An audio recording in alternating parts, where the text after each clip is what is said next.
Cement ಮಂಜು. ಸಭಾಧ್ಯಕ್ಷೆ, ನಾನು ಯಗಚಿಯ ನಾಲೆ ಬಗ್ಗೆ ನಮ್ಮ ನೀರಾವರಿ ಸಚಿವರ ಹತ್ರ ನಾನು ಕ್ವಶನ್ ಕೇಳಿದೀನಿ. 281 ಚುಕ್ಕಿ ಗುರುತಿನ ಪ್ರಶ್ನೆ ಸಭಾಧ್ಯಕ್ಷೆ ಉತ್ತರವನ್ನು ಒದಗಿಸಲಾಗಿದೆ. ಯಗಚಿ ನಾಲೆಗೆ ಸಂಬಂಧಪಟ್ಟಂಗೆ ನಮ್ಮ ಕ್ಷೇತ್ರದಲ್ಲಿ ಕೂಡ 3 ತಾಲೂಕುಗಳಲ್ಲಿ ಯಗಚಿ ನಾಲೆ ಹರಿದು ಹೋಗುತ್ತೆ. ಬಟ್ ಏನಾಗಿದೆ ಅಂತಂದ್ರೆ 37,000 ಎಕರೆಗೆ ನೀರು ಕೊಡ್ತೀವಿ ಅಂತೇಳಿ ಇಲ್ಲಿ ನನಗೆ ಮಾಹಿತಿನ ಕೊಟ್ಟಿದ್ದಾರೆ. ನನಗಿರ್ತಕ್ಕಂಥ ಮಾಹಿತಿ ಪ್ರಕಾರ ಒಂದು 15ರಿಂದ 18,000 ಎಕರೆಗೆ ನೀರು ಬರ್ತಾ ಇರ್ಬೋದು. ಏನಾಗಿದೆ ಅಂದ್ರೆ ಕಾಮಗಾರಿನೂ ಕೂಡ ಒಂದು ಕಂಪ್ಲೀಟ್ ಆಗಿಲ್ಲ. ಮತ್ತೆ ಎರಡನೇ ವಿಚಾರ ಏನಾಗಿದೆ ಅಂತ ಹೇಳಿದ್ರೆ ಯಾವುದೇ ನಾಲೆನೂ ಅವತ್ತಿಂದ ಇವತ್ತು ತನಕ ದುರಸ್ತಿಗಳಾಗಿಲ್ಲ. ಮತ್ತೆ ಶಿಲ್ಟು ಸಮೇತ ಇನ್ ಟೈಮಿಗೆ ಕ್ಲಿಯರ್ ಮಾಡಲ್ಲ. ರೈತರಿಗೆ ಮೊದಲೇ ಬರಗಾಲ, ನೀರುಗಳಿಲ್ಲ. ಆ ಟೈಮಲ್ಲೂ ಕೂಡ ನೀರನ್ನ ಬಿಟ್ಟಂತ ನೀರು ಏನ್ ನಾಲೆ ದುರಸ್ತಿ ಆಗ್ದಲೆ 50% ಗಿಂತ ಹೆಚ್ಚು ನೀರು ಬರೀ ಈ ಪೋಲ್ ಆಗ್ತಕ್ಕಂತ ವಾತಾವರಣ ಆಗಿದೆ. ಅದರಲ್ಲೂ ಕೂಡ ನಮ್ಮ ಕ್ಷೇತ್ರದಲ್ಲಿ ಯಗಚಿ ನಾಲೆಗೆ ಸೀದಾ ಹರಿದೋಗುತ್ತೆ ಬಿಟ್ರೆ ಒಂದೇ ಒಂದು ಸಬ್ ಚಾನಲ್ ಕೂಡ ಈವನ್ ಟುಡೇ ರನ್ನಿಂಗ್ ಇಲ್ಲ. ನಿಜವಾಗ್ಲೂ ಕೂಡ ಇಷ್ಟೆಲ್ಲ ಖರ್ಚು ಮಾಡಿ ಹಿಂದಿನವರೆಲ್ಲವೂ ಕೂಡ ಡ್ಯಾಮ್ನ ಕಟ್ಟಿ ಇವೆಲ್ಲವನ್ನು ಕೂಡ ಮಾಡೋಗಿದ್ದಾರೆ. ಕರೆಕ್ಟ್ ಆಗಿ ಇದೇನಾದ್ರೂ ಕೂಡ ಕೆಲಸವನ್ನು ನಿರ್ವಹಿಸಿದ್ರೆ ರೈತರುಗಳಿಗೆ ನಾವು ಯಾವ ಭಾಗ್ಯನೂ ಕೊಡೋದು ಬೇಡ. ಕರೆಕ್ಟ್ ಆಗಿ ಒಂದು ಒಳ್ಳೆ ನೀರು ಕೊಟ್ರೆ ಖಂಡಿತವಾಗ್ಲೂ ನಮ್ಮ ಭಾಗದಲ್ಲಿ 2ರಿಂದ 3 ಬೆಳೆ ಬೆಳೆಯಲಿಕ್ಕೆ ಅನುಕೂಲ ಆಗುತ್ತೆ ಅಂತ ಈ ಸಂದರ್ಭದಲ್ಲಿ ಹೇಳ್ತೀನಿ. ಮತ್ತೆ ನನಗೆ ಮಾಹಿತಿನ ಕೊಟ್ಟಿದ್ದಾರೆ, ಹಲವಾರು ಜಾಗಗಳಲ್ಲಿ ಭೂಮಿನ ಇನ್ನೂ ಅಕ್ವೈರ್ ಮಾಡ್ಕೊಳಕ್ ಆಗಿಲ್ಲ ಅಂತೇಳಿ.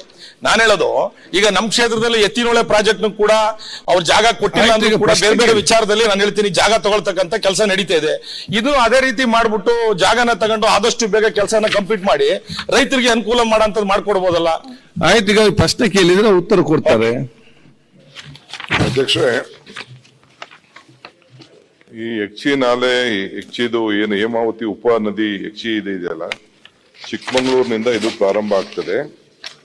ಇದು ಬಹುಶಃ ನಾವು 3,700 ಎಕರೆ 37,000 ಎಕರೆಗೆ ಅಚ್ಚುಕಟ್ಟಿಗೆ ನಾವು ಮಾಡಿದೀವಿ. ಬರೀ 15,000-16,000 ಆಗ್ತಾ ಇದೆ ಅಂತ ಹೇಳ್ತಾ ಇದ್ದಾರೆ. ಆಮೇಲೆ ಎಲ್ಲ ನನಗೂ ಒಂದು ವರದಿ ನಮ್ಮ ಆಫೀಸರ್ಸ್ ಕೊಟ್ಟಿದ್ದಾರೆ. ಇದನ್ನ ನಾಳೆನೆಲ್ಲ ಕ್ಲೀನ್ ಮಾಡಬೇಕು ಅಂತ, ಮಾಡರ್ನೈಸೇಷನ್ ಮಾಡಬೇಕು, ಕ್ಲೀನ್ ಮಾಡಬೇಕು ಅಂತ. ಸೊ ಸುಮಾರು 5.5 ಕಿಲೋಮೀಟರ್ ಈಗಾಗಲೇ ಮಣ್ಣು ಕಾಮಗಾರಿ ಈಗಾಗಲೇ ಇದೆ. ಇನ್ನ 1-1.5 ಕಿಲೋಮೀಟರ್ ಮಧ್ಯ ಸ್ವಲ್ಪ ಸಮಸ್ಯೆ, ಭೂಸ್ವಾಧೀನದಿಂದ ಸ್ವಲ್ಪ ಸ್ಥಗಿತ ಆಗಿದೆ. ಅದು ನೀವು ಹೇಳ್ದಂಗೆ ನಾವ್ ಹೆಂಗೆ ಎತ್ತಿನೊಳೆ ತಗೊಂಡಿದೀವಿ ಆನ್ ಪ್ರಯಾರಿಟಿ ಇದನ್ನ ಗಮನಿಸಿ ಖಂಡಿತ ನಿಮ್ಮ ಎತ್ತಿನೊಳೆ ಬಗ್ಗೆ ಪ್ಲಸ್ ಈ ಯಗಚಿ ಬಗ್ಗೆ ನಮ್ ಗಮನ ಇದೆ. ಆನ್ ಪ್ರಯಾರಿಟಿ ಈ ಕೆಲಸನ ತೆಗೆದುಕೊಳ್ತೀವಿ. ಓಕೆ, ಈಗ ಒಂದು ಗುರುರಾಜ್ ಗಂಟಿಹೊಳೆ ಹಾಗೂ ಬಹುಶಃ ನಮ್ಮ ಮಾನಪಡಿ ವಜ್ಜಲ್ ಮತ್ತು ಮಹೇಶ್ ತೆಂಗಿನಕಾಯಿ ತಾವು ಇವತ್ತು ಕಾನೂನು ಮತ್ತು ಟೂರಿಸಂ ಪ್ರಶ್ನೆ ಕೇಳಿದಿರಿ. ಮಹತ್ವದ ಪ್ರಶ್ನೆ ಮಂತ್ರಿ ಕೂಡ ಹೇಳಿದ್ದಾರೆ. ಮತ್ತೆ ಅವು ಇವತ್ತು ಇಲ್ಲ. ಸೊ ಇವತ್ತು ಬರ್ತಾರೆ, ನೆಕ್ಸ್ಟ್ ವೀಕ್ ಅದನ್ನ ಅವ್ರು ಬಂದಾಗನೇ ಅವ್ರು ಉತ್ತರ ಕೊಡ್ತಂತ ಹೇಳಿದ್ದಾರೆ. ಸೊ ನೆಕ್ಸ್ಟ್ ವೀಕ್ ಅದನ್ನ ತಿಳ್ಕೊಳ್ತೇವೆ. ಈಗ ನೆಕ್ಸ್ಟ್ ಸರ್, ನೆಕ್ಸ್ಟ್ ಕೇಳಬೇಕು ರಾಮಮೂರ್ತಿ ಸಿ ಕೆ ರಾಮಮೂರ್ತಿ. ಮಾನ್ಯ ಸಭಾಧ್ಯಕ್ಷರೇ, ಚುಕ್ಕೆ ಗುರುತಿನ ಸಂಖ್ಯೆ 54 ಮಾನ್ಯ ಉಪಮುಖ್ಯಮಂತ್ರಿ ಕೇಳಕ್ ಬಯಸ್ತೀನಿ. ಅಧ್ಯಕ್ಷರೇ, ಉತ್ತರವನ್ನು ಒದಗಿಸಲಾಗಿದೆ. ಮಾನ್ಯ ಅಧ್ಯಕ್ಷರೇ, ನನ್ನ ಮತಕ್ಷೇತ್ರದಲ್ಲಿ ಸುಮಾರು 13 ಕೊಳಗೇರಿ ನಿವಾಸಿಗಳು ಬರ್ತಾ ಇದೆ. ಇಲ್ಲಿ ಎಲ್ಲ ಮನೆಗಳನ್ನ ಕಟ್ಟಿ 5 ವರ್ಷ, 8 ವರ್ಷ, 10 ವರ್ಷ ಆಗಿದೆ. ಇದುವರೆಗೆ ಅವ್ರಿಗೆ ಕಾವೇರಿ ನೀರನ್ನ ಅವ್ರಿಗೆ ಕೊಟ್ಟಿಲ್ಲ. ಎಲ್ಲ ಬೋರ್ವೆಲ್ ನೀರ್ ಮೇಲೆ ಡಿಪೆಂಡ್ ಆಗಿದ್ದಾರೆ. ಕಾವೇರಿ ನೀರಿಗೆ ಫ್ಲೋರೈಡ್ ಚಾರ್ಜ್ ಕಟ್ಟಿಯಿಂದ BWSS ಹೇಳ್ತಾ ಇದ್ದಾರೆ. ಸುಮಾರು ಒಂದೊಂದು ಸ್ಲಮ್ಗಳಿಗೆ 4 ಕೋಟಿ ರೂಪಾಯಿ, 2 ಕೋಟಿ ರೂಪಾಯಿನ ನೋಟಿಸ್ ಕೊಟ್ಟಿದ್ದಾರೆ. ಇದನ್ನ ಯಾರು ಕಟ್ಟಬೇಕು? BBMP ಮಾಡ್ಬೇಕಾ? ಇಲ್ಲ ಮೂಲಭೂತ ಸೌಲಭ್ಯ ಕೊಟ್ಟಿಲ್ಲ. ಅಲ್ಲೇ ಇದ್ದಾರೆ, ನಮ್ಮ ವಸತಿ ಸಚಿವರು ಕೂಡ ಅಲ್ಲೇ ಇದ್ದಾರೆ. ಇಲ್ಲಿ ವಸತಿ ಸಚಿವರು ಕೂಡ ಸ್ಟಮ್ ಮನೆ ಕಟ್ಟಿದ್ದಾರೆ, ಅವ್ರಿಗೆ ಮೂಲಭೂತ ಸೌಲಭ್ಯಗಳನ್ನ ಕೊಡಬೇಕು. ಆದ್ರೆ ಇಲ್ಲೇನಾಗ್ತಿದೆ ಅಂತಂದ್ರೆ ಬರೀ ಮನೆ ಕಟ್ತಾ ಇದ್ದಾರೆ, ಕುಡಿಯುವ ನೀರು ಕೊಡ್ತಾ ಇಲ್ಲ. ಆದ್ರಿಂದ ದಯಮಾಡಿ ಮಾನ್ಯ ಉಪಮುಖ್ಯಮಂತ್ರಿಗಳು ದಯಮಾಡಿ ಕೇಳ್ಕೊಳ್ಳೋದಷ್ಟೇ, ಉಚಿತವಾಗಿ ಸರ್ಕಾರದಿಂದ ಬರ್ಸ್ಬೇಕು, ಚಾರ್ಜ್ ಬರ್ಸ್ಬೇಕು. ಇಲ್ಲ BBMP ಕೊಡ್ಬೇಕು ಚಾರ್ಜು. ಪ್ರತಿ ಸ್ಲಮ್ಗಳಲ್ಲೂ ಕೂಡ ಆ ಜನಗಳ ಮೇಲೆ ಡಿಪೆಂಡ್ ಆಗಿ 4 ಕೋಟಿ 3 ಕೋಟಿ ಕಟ್ಟಿ ಅನ್ನೋ ಸ್ವಾಮಿ, ಕುಡಿಯಕ್ಕೆ ಪಕ್ಕದಲ್ಲ ಕಾವೇರಿ ವಾಟರ್ ಇದೆ. ಗುಡಿಸಲು ನಿವಾಸಿಗಳಿಗೆ ಕಾವೇರಿ ನೀರಿಲ್ಲ. ಬೋರ್ವೆಲ್ 1500 ಅಡಿ ನೀರು ಒಳಗಡೆ ಹೋಗಿದೆ. ದಿವಸಕ್ಕೊಂದು ಬೋರ್ವೆಲ್ ಕೆಟ್ಟೋಗ್ತಾ ಇದೆ. ದಯಮಾಡಿ ಅವರಿಗೆ ತಾವು ಎಲ್ಲ ಗ್ಯಾರಂಟಿಗಳು ಕೊಡ್ತಾ ಇದ್ದೀರಾ, ದಯಮಾಡಿ ಕಾವೇರಿ ನೀರು ದಯಮಾಡಿ ಕೊಡಿ ಸ್ವಾಮಿ. ಅವ್ರು ದಯಮಾಡಿ ಕೇಳ್ಕೊಂತ ತಮ್ಮನ್ನ ದಯಮಾಡಿ ಉತ್ತರ ಕೊಡ್ಬೇಕು ಅಂತ ಕೇಳ್ತೀನಿ. ಅಧ್ಯಕ್ಷರೇ, ರಾಮಮೂರ್ತಿ ಅವರು ಹೊಸದಾಗಿ ಶಾಸಕರಾಗಿದ್ದಾರೆ, ಅವರು ಕಾರ್ಪೊರೇಟರ್ ಆಗಿದ್ದವರು, ಎಲ್ಲ ಅನುಭವ ಇದೆ ಅವ್ರಿಗೆ. 2017ರಿಂದ BWSSB ಈಗಾಗಲೇ 10,000 ಲೀಟರ್ನ ಫ್ರೀ ಕಾವೇರಿ ನೀರನ್ನ 103 ಲಕ್ಷಕ್ಕೆ ಸ್ಲಮ್ ಅಲ್ಲಿ ಈಗಾಗಲೇ ಬೆಂಗಳೂರಲ್ಲಿ ಕೊಡ್ತಾ ಇದೀವಿ. 32,510 ಫ್ಯಾಮಿಲೀಸು SC/ST ಕಾಲೋನಿಗಳಲ್ಲಿ ಇದ್ದಾರೆ. ಜಯನಗರ ಅಸೆಂಬ್ಲಿ ಕಾನ್ಸ್ಟಿಟ್ಯೂನ್ಸಿಲಿ 5,515 ಮನೆಗಳು 1000 ಲೀಟರ್ ಅಂತೆ ಫ್ರೀ ಕಾವೇರಿ ನೀರನ್ನ ಇವರು ಪ್ರತಿ ತಿಂಗಳು ಕೊಡ್ತಾ ಇದೀವಿ.